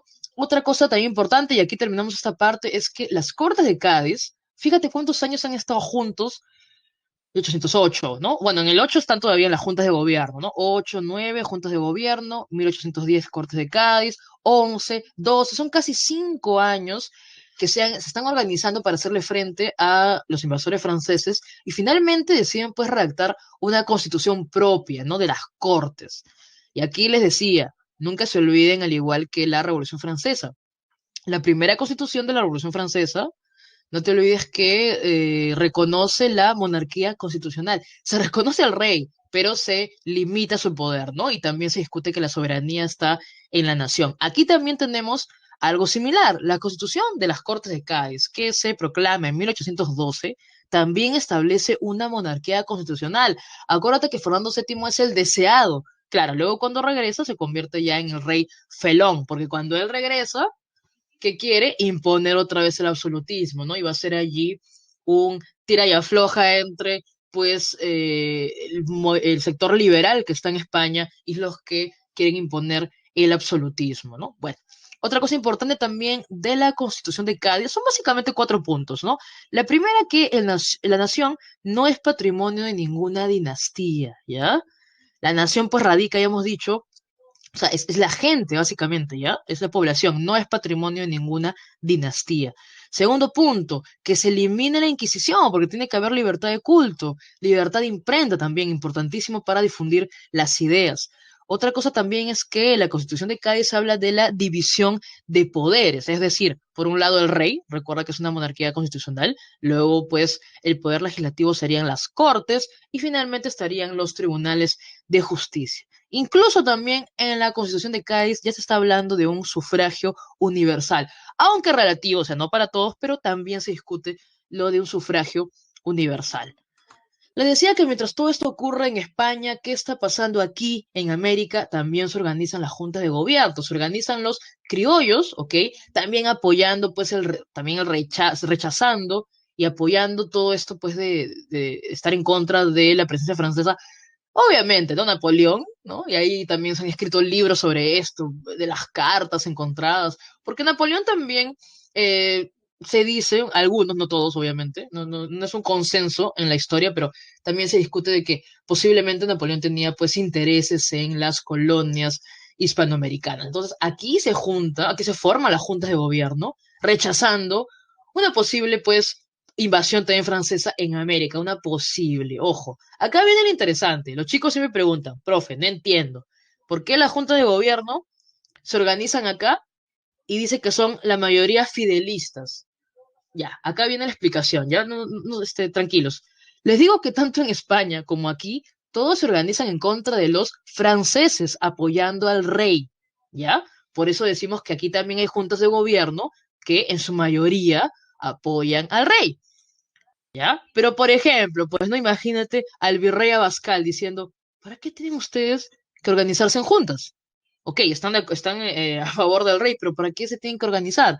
No es necesario que se organicen para estar en contra de los franceses, por eso se las acusa de separatistas, ¿no? Tú dirías, pero sí, o sea, ¿para qué se organizan a estar a favor del rey? O sea, ¿para qué tendrían que organizarse, ¿no? Como que yendo en contra de las autoridades coloniales, ¿no? Por eso le decía, pues van a ser perseguidas por el virrey Abascal. La mayoría son fidelistas, ¿ok? Pero van a ser acusadas, pues, de separatistas. Pero a buena hora se acusan de separatistas porque sí, si nos damos cuenta, la primera junta, pues, de Chuquisaca, ¿no? En lo que es Bolivia, La Paz, Quito, Caracas, Buenos Aires, Santa Fe de Bogotá, Santiago de Chile y Cusco. Aquí hay cosas interesantes. La Junta de Cusco va a ser la junta que organice un levantamiento armado, que es la rebelión, pues, de los hermanos Angulo en Cusco, de 1814 a 1815. Así que en buena hora, es verdad, estas juntas ya se están organizando y discutiendo ideas separatistas. Y por otro lado tenemos que la Junta de Buenos Aires, como también escuchabas en el video, es la junta pues que finalmente va a convocar a don José de San Martín, ¿no? Y es la junta que ya había decidido desde un principio la independencia y lo que va a ser más adelante pues conocido como Argentina. Entonces, estas juntas, disculpen, van a ser pues perseguidas por el virrey Abascal. Si te das cuenta, no hubo junta en Lima, porque en Lima está pues el poder recalcitrante de lo que es el virreinato. Perfecto. Antes pues de seguir, bueno, más bien comencemos una vez con lo que es el proceso emancipatorio, ¿no? Pero hay que hacer pues siempre la diferencia, lo hemos escuchado también en el cole, precursores y próceres. Unos dicen, otros hacen. Recuerdo que así también te decían a veces en el colegio. Lo que pasa es que hay que diferenciar que por un lado están los ideólogos, ¿ya? Estos pues más que nada influenciados, por ejemplo, como te decía, por la enciclopedia francesa y que van a sacar su propia versión, que es pues esta revista del Mercurio peruano. Y por otro lado están los próceres que van a ser los que se levantan en armas, ¿ok? Entonces, pero hay que diferenciar también que estos ideólogos o precursores también tienen diferencias, ¿ya? O sea, lo que quiero que entiendas es que no hay un conjunto aquí, ¿ya? Ni siquiera entre los intelectuales, menos entre la población, sea la élite indígena o simplemente pues los indígenas, de cédula, podemos decirlo. Lo que quiero que entiendas es que aquí no hay, o sea, cada quien tiene una postura, ¿ya? En cuanto al tema pues, del virreinato y también de la independencia. Porque si leemos lo que proponen los ideólogos reformistas, básicamente están de acuerdo con la Constitución de Cádiz, están de acuerdo con una monarquía pues constitucional, están de acuerdo con las leyes, pero ellos simplemente quieren mejorar el virreinato. Siente que más bien el problema son, pues así como decía Tupac Amaru, el mal gobierno, ¿no? Los funcionarios son los que no ejecutan bien su trabajo, ¿ya? Por eso es que hablamos de ideólogos reformistas que quieren mejorar el virreinato. Tenemos pues a Hipólito Unanue, a Toribio Rodríguez de Mendoza, a José Baquijano y Carrillo con este elogio bastante duro, nada elogio, bastante, una crítica bastante fuerte al virrey Jáuregui en su ingreso, ¿no? Pero por otro lado tenemos sí a los ideólogos que desde un principio, bueno, está José de la Riva Agüero, el inefable José de la Riva Agüero, y también está Juan Pablo Vizcardo y Guzmán. Ellos sí te proponen, pues, romper vínculos con la corona, ¿ok? Porque lamentablemente, pues, el virreinato está asentado en lo que es la sumisión del pueblo, ¿no? O sea, ellos ya habían decidido en todo caso que la única manera era separarse de España, ¿ya?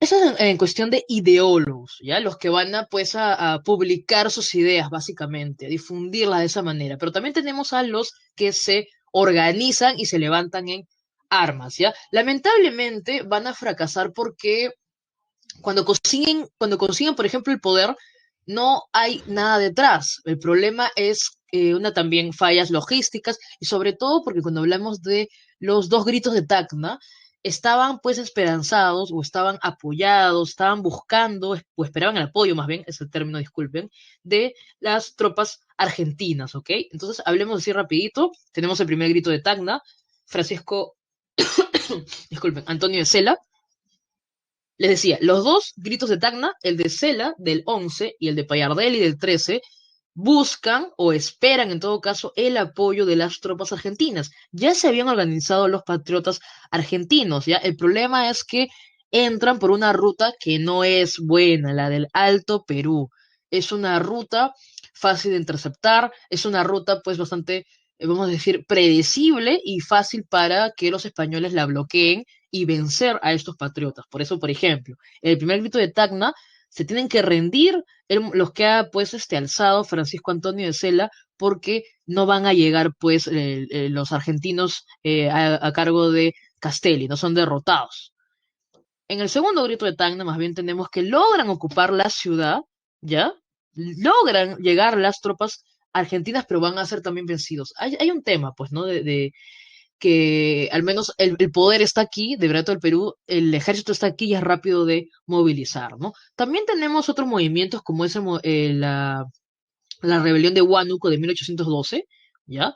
También es interesante porque va a haber pues ya alianzas de criollos, mestizos, se intenta crear una junta de gobierno, pero luego van a perder también en la batalla pues de Ambo, ¿ok? Y finalmente tenemos la que te decía que es la Junta de Cusco, que va a organizar un levantamiento armado, donde vemos pues a los hermanos Angulo, también vemos por ejemplo a Mateo Pomacagua, que en este caso ya pues es mayor, ¿no? Ya no está pues del lado español, ¿no? Incluso Mariano Melgar también pues que está ahí como un jovencito héroe en este caso va a ser fusilado, por ejemplo, y logran tomar el control de Cusco, diferentes localidades como La Paz, Huamanga, Huanta.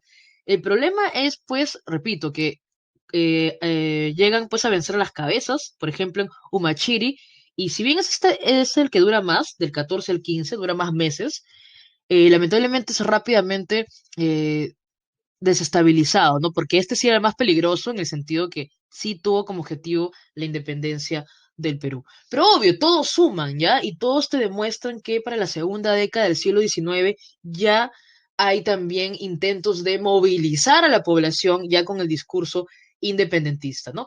Esto recién va a ser posible, pues, cuando hablemos de las corrientes libertadoras. Ya escuchábamos también en el videíto que Bolívar y San Martín tienen diferente formación, diferentes intereses también, diferentes planes para con el Perú, ¿no? Bueno, rapidito nada más, aquí también lo más importante, sabes que aquí las preguntas más bien son, lo más trascendental son las decisiones que se toman, ¿ya? Así que lo vemos también así. La corriente libertadora del sur está pues dirigida por don José de San Martín, ¿no? Aquí el tema, la estrategia es, como es fracaso la ruta del Alto Perú, entonces tenemos que ir por una nueva ruta. El plan de San Martín es llegar por mar, previo paso por Chile, porque los españoles no tienen pues fuerza en este caso o para defenderse por el mar. Entonces el plan de San Martín va a ser llegar pues, o sea, va a llegar al Perú, obvio, pero previo paso por Chile, ¿no? Por eso es que se va pues a gestionar desde 1814 a 1816, pues el dinero, todo para organizar lo que son las fuerzas de la corriente libertadora. Recuerda que crea el regimiento de granaderos a caballo, que finalmente pues va a ser parte del ejército de los Andes, y va a cruzar pues la cordillera, ¿no? En 1817. Este cruce que nadie se esperaba, ¿ya? También épico, ¿no? El cruce de los Andes. Finalmente en Chacabuco y Maipú se va pues a conseguir la independencia de Chile, ¿no? ¿Por qué es importante esto? Porque San Martín va a estar acompañado de Bernardo O'Higgins, que va a ser pues el primer gobernante de Chile independiente. Entonces, ¿qué hace Bernardo O'Higgins? El Congreso que se ha instaurado en Chile se le va a pedir un préstamo para poder apoyar la expedición de San Martín. Ya, ahí no te molestes, el dinerillo de Chile, bueno, de lo que es actualmente Chile en ese tiempo, si es independiente, para apoyar la expedición de San Martín al Perú, ¿no? También en Chile vemos este personaje que es Lord Thomas Cochrane, comandante de la escuadra chilena, que va a ser pues enviado un año antes de que desembarque José de San Martín en 1819. Cochrane va a ser enviado pues a lo que son las costas del Perú para que comience a desarrollar incursiones, a bloquear los puertos, para que vaya preparando, por decir así, pues el camino de lo que va a ser San Martín en 1820, ¿ok? A ver, acá viene lo más importante. San Martín plantea una independencia de tránsito pacífico. O sea, San Martín no quería, pues, que la independencia del Perú sea el resultado de una gran batalla, ¿no? Que sí lo veo más bien, que es la idea, pues, mucho más práctica, mucho más pragmática de Bolívar, ¿no? También no olvides, le escuchábamos que el plan de San Martín era, pues, que haya un tránsito. Una república para San Martín no era posible en un territorio, pues, que todavía tenía sus diferencias. Por eso es que San Martín tenía esta idea de una monarquía constitucional, pero como te digo, pues al estilo inglés, ¿no? Al estilo donde el, este, donde el rey, donde este rey, pues que iba a ser elegido, obvio, autónomamente de España, sea pues el rey que prácticamente unifique, ¿no? Al resto de la población. Pero bueno, ya sabes que los intereses de aquí no querían para nada. ¿Qué una monarquía constitucional? No, acá queremos una república, ¿no? Finalmente por eso convocan pues a abolir más adelante. Pero vamos así en orden de lo que significa la campaña en Perú. Hace poco nada más, la semana pasada, se celebró pues el desembarco en Paracas, ¿no? Entonces, San Martín desembarca en Paracas. Justo en ese momento ocurre pues declaración de la independencia en Trujillo por Torretá, el intendente de Trujillo que se emociona, vamos a ponerlo de esa manera, pero ya. Desembarca en Paracas San Martín, establece su cuartel general en Pisco. Créeme que cuando llega a San Martín no es que toda la gente esté de acuerdo o apoyando a San Martín, ¿ok? Busca entonces encontrarse San Martín, conferenciar con bueno, con quien es el virrey en ese tiempo, pero los que se van a reunir son sus representantes, ¿ok? En la conferencia de Miraflores. ¿Cuál es el problema aquí? A ver, ¿qué está ocurriendo en este tiempo en España, ¿no? Pues hay una rebelión en España y San Martín está más que nada decidido a desarrollar lo que es la independencia. Entonces, aquí la postura del representante de San Martín es la independencia. ¿Cuál es la postura de los representantes del virrey Pezuela? Bueno, que en todo caso respeten la Constitución de Cádiz que dice bien claro la monarquía constitucional, ¿no? Pero espérate, o sea, San Martín tiene la idea de la monarquía constitucional, pero autónoma, no separada de España, ¿ya? Por eso es que aquí no se llega a un acuerdo porque las posturas son independencia, ¿ok? Y los otros quieren pues que acepten la Constitución de Cádiz, o sea, una monarquía constitucional, pero española, ¿ya? Entonces termina en fracaso y esto nos lleva a dos decisiones. Por el lado patriota es que San Martín va a encargar a Álvarez de Arenales a que desarrolle pues su expedición en la Sierra Central y aquí comienza pues a sumar lo que son los montoneros, ¿no? Es importante, como te decía, el rol de la población indígena. Y por otro lado también tenemos a San Martín yendo a Huaura porque él necesita, ¿qué cosa? Cortar los suministros de Lima, prácticamente obligar a que se rindan, repito. San Martín es más pues de negociar, ¿no? San Martín es más de esperar, que en este caso, ¿no? No quiere pues, tampoco tiene la logística para una gran batalla que sea la que brinde la independencia al Perú. ¿Qué está pasando del lado español?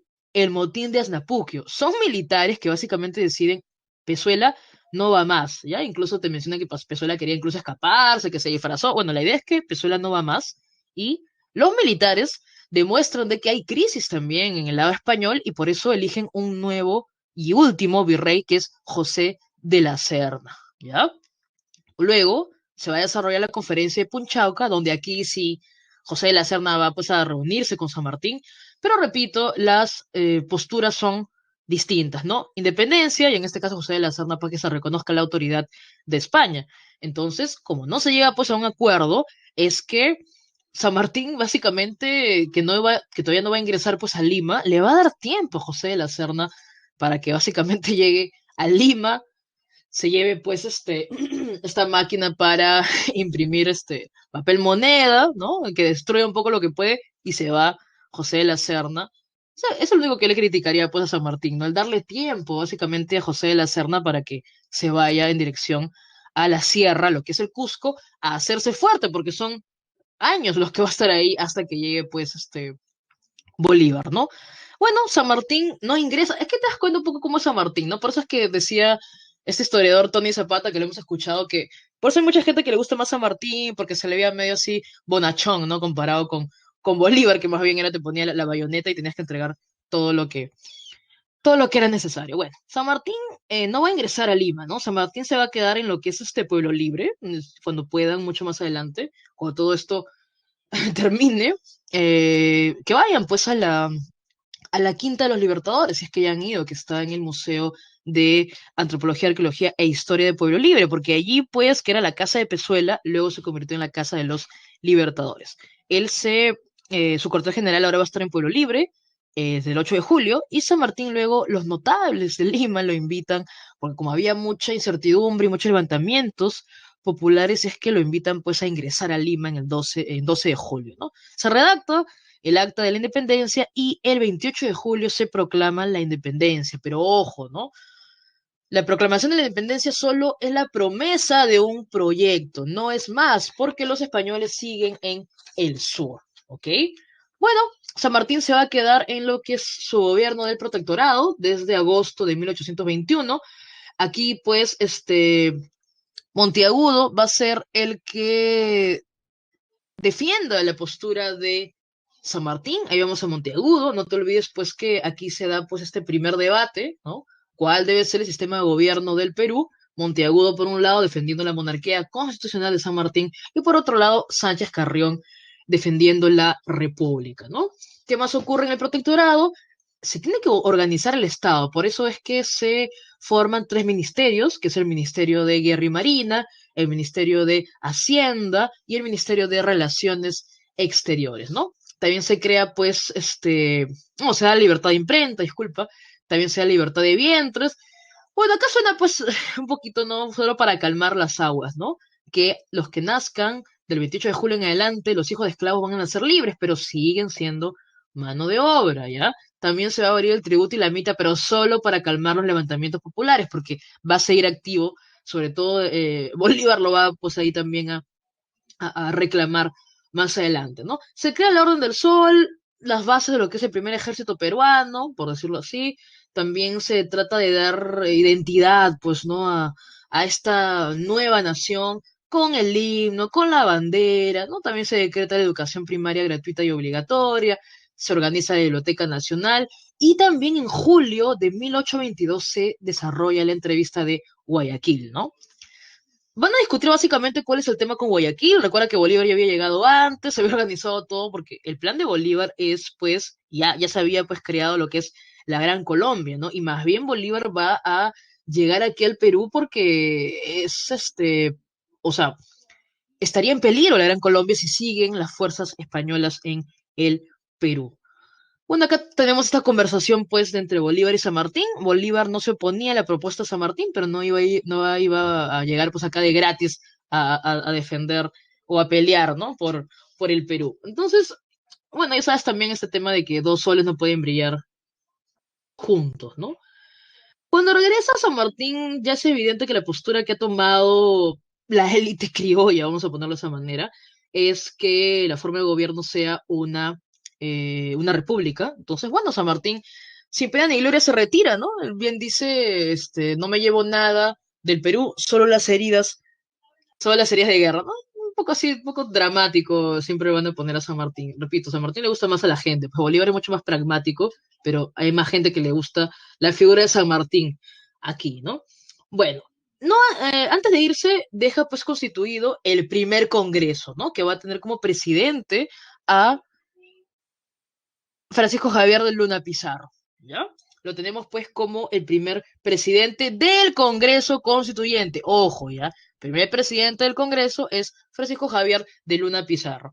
Profe, este Congreso se llama Constituyente, ¿por qué? Porque tiene el objetivo de redactar una constitución. Porque ya se decidió que la República es la forma de gobierno. No te olvides también que en el primer Congreso Constituyente se suprimen los títulos de Castilla, ya no valen más, y se aprueban pues las bases de la Constitución, ¿no? Pero seguía el problema de los españoles en el sur. Por eso el primer Congreso Constituyente delega el poder a una junta de gobierno, ¿no?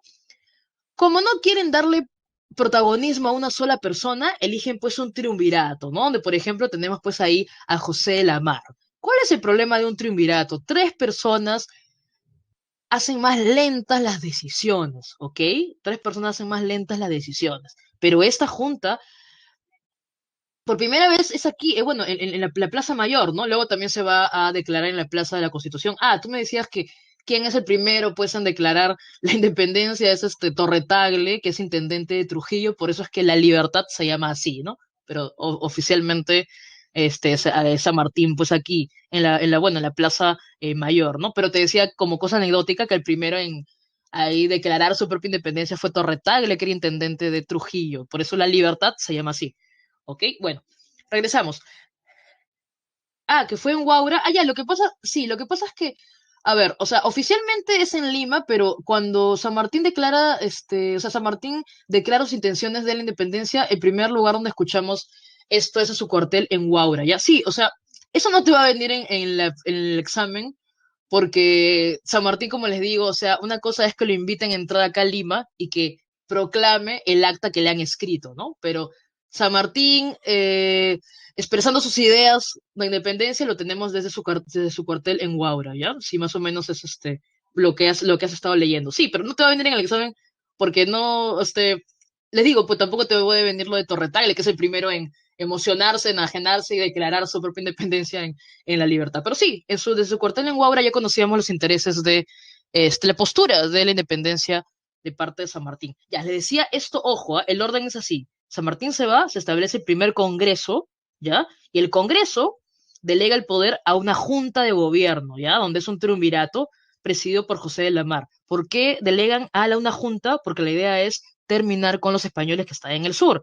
Para eso organizan la primera campaña de puertos intermedios. Si te das cuenta, se llama puertos intermedios porque son los puertos que se encuentran entre lo que sería pues Callao y básicamente, o sea, lo que sería pues, bueno, Valparaíso muy abajo, pero todos estos que ves aquí, ¿no? Los que están acá, por ejemplo, Arica, ¿no? O sea, pues se llaman puertos intermedios, ¿ya? Pero acá la idea que sepas es que la guerra va a ser allí en lo que es Moquegua y Torata, y que va a ser un fracaso, ¿no? Porque es difícil, como te digo, las decisiones cuando son tres personas las que están a la cabeza, ¿ya? Por eso es que aquí vemos el primer enfrentamiento de los militares contra el Congreso del Perú, ¿ya? Que lo vamos a ver más adelante cuando hablemos de los militarismos. Y aquí los militares le dicen, oye, es muy difícil que haya un triunvirato, no se ponen de acuerdo, las decisiones se hacen largas. Los militares presionan al Congreso para que elijan a un presidente, ¿ya? Tenemos el primer golpe de Estado de la historia del Perú, donde se nombra como presidente a José de la Riva Agüero, que como sabes, como decíamos, solo Bolívar y San Martín han tenido formación militar, pero los que había aquí, no, ¿ok? Bueno, José de la Riva Agüero ha sido impuesto como presidente, ¿no? Por el primer golpe de Estado que tenemos, y él va a ser pues el encargado de organizar la segunda campaña de puertos intermedios, que está bajo el mando de personajes que ya hablaremos más adelante, que son Agustín Gamarra y Andrés de Santa Cruz, ¿no?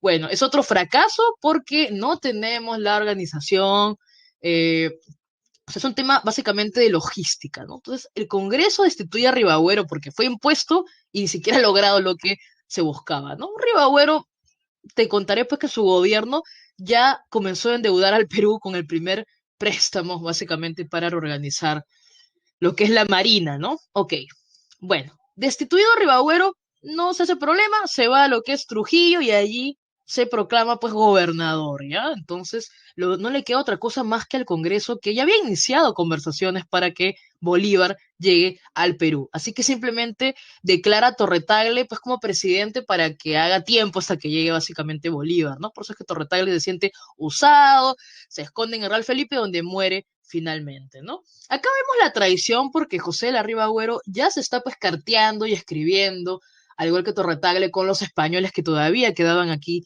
en Lima, ¿no? Justo vamos a recordar entonces que se desarrolla la entrada de Simón Bolívar, que obviamente le ha pedido a el Congreso, pues que le dé todo el poder, ¿no? Por eso les decía que vemos la figura del dictator, ¿ya? Porque se le entrega. Él es la condición que pidió Bolívar para poder él decidir, ¿no? Y ahí vemos pues que Bolívar en San Martín también ocurrió, pero más lo cuentan pues que es de Bolívar, que comienza pues todo lo que son estos secuestros de bienes, incluso de la iglesia, porque él necesita cómo abastecer a su ejército, ¿ok? Entonces la corriente libertadora del norte había pues comenzado lo que es Boyacá, Colombia, Carabobo, Venezuela, Quito, y luego llega a Lima. Entonces tenemos este, la dictadura de Bolívar de fines de 1823, va del 24 al 26 la dictadura de Bolívar y vemos pues la batalla de Junín y Ayacucho donde finalmente se consolida, ¿no? La independencia. Pero te decía que Bolívar tiene otros planes. Bolívar ya había mencionado que su plan es la Federación de los Andes.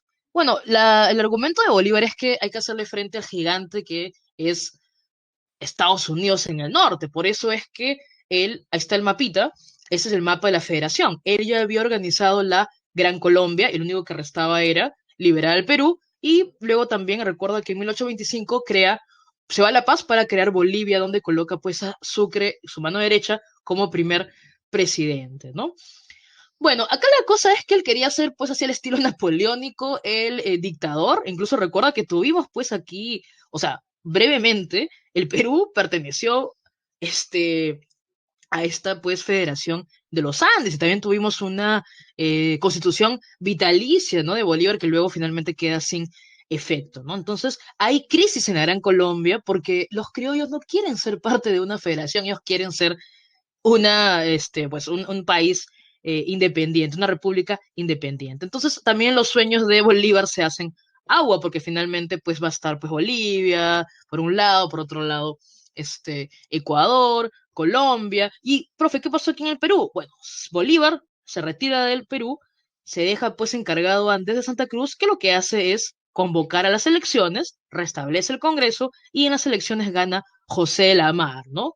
Que es el primer presidente, pero constitucional del Perú. ¿Ya? Bueno, entonces eso es a grandes rasgos lo que el proceso de independencia. Vamos a contestar las preguntas. Eh, no olvidar que aquí ya están comenzando pues las diferencias y los intereses personales, sobre todo de los caudillos militares que nos toca ver de aquí también las semanas que vienen. Bueno, la número uno, te decía, siempre recuerda las reformas, las organizamos políticas, eclesiásticas, económicas. Aquí la pregunta es por las reformas a nivel político, ¿ok? A ver, ¿cuáles serán las reformas a nivel político? Las reformas borbónicas a nivel político. A ver, de las alternativas, le dejo igual ahí la encuesta. Las alternativas, a ver, las económicas. ¿Real audiencia del Cusco? Sí. ¿Influencia de los criollos reducirla? Sí. ¿Expulsión de los jesuitas? ¿Política? No. ¿Establecimiento de las intendencias? Sí. ¿Implantación de la escolástica? No, al contrario, más bien aquí va a entrar pues el regalismo y por eso es que se va a expulsar a los jesuitas también de la educación, ¿no? Va a haber una reforma educativa. Así que la uno sería la letra A, ¿ya? La uno es la letra A. Por favor, listo. La uno ya tenemos la letra A. Chévere. La 2. ¿Por qué ganó Mateo Pumacahua? Disculpa, estoy pensando en Mateo Pumacahua. ¿Por qué gana este movimiento liderado por Santos Atahualpa? Dura casi 10 años este movimiento. Bueno, porque conocen el terreno y porque hacen la guerra de guerrillas. Así de sencillo. Así que la 2 es la letra B, ¿ya? 1A, 2B. La 3. ¿Qué simbolizó las Cortes? CAIS es una asamblea, un parlamento donde finalmente están representados todos los súbditos del reino, ¿no? La 3 sería la letra D. La 3 es la letra D. La 4, a ver, verdadero y falso, a ver. 4. ¿San Martín planteó llegar desde Chile por mar? Sí. ¿La llegada de San Martín a Pisco generó el apoyo total? No, ya no lo apoyan. Incluso la élite indígena nunca estuvo de acuerdo con la independencia, ¿ya? Falso. 3. El motín de Asnapuque fue una clara evidencia de la crisis. Claro, se bajan a Pezuela y nombran a La Serna, verdadero. Luego la conferencia de Punchauca, José de la Serna, sí, se va de Lima y se dirige a la sierra. Así que la 4 sería la letra A. Ya, y la 5 es una copla, ¿no? Ahí los españoles burlándose, ¿no? Congresito, ¿cómo estamos tras el tristras de Moquegua? Acuérdate que nos ganaron, pues, en Torata y Moquegua en la primera campaña Puertos Intermedios, ¿no? Congresito, ¿cómo estamos tras el tristras de Moquegua? De aquí a Lima hay una legua. ¿Te vas, te vienes o nos vamos? Los españoles se están burlando, pues, con esta copla del Congreso de la República Peruana, ¿no? La 5 sería la letra C. Se burlan, pues, sí, ya estamos en el cambio ahora, no se preocupen. Se burlan porque el Congreso, pintado prácticamente cuando elige a este triunvirato para defender y perdemos, ¿no? Por una cuestión logística en la campaña de puertos intermedios. Ya. La 1, A, la 2, B, la 3, dedo, la 4, avión y la 5, casa. ¿Ya? Esas serían las alternativas. Gracias, Diego y Jean-Pierre, por compartir las alternativas. Entonces, chicos, listo, que tengan, estamos martes todavía, que tengan buena semana.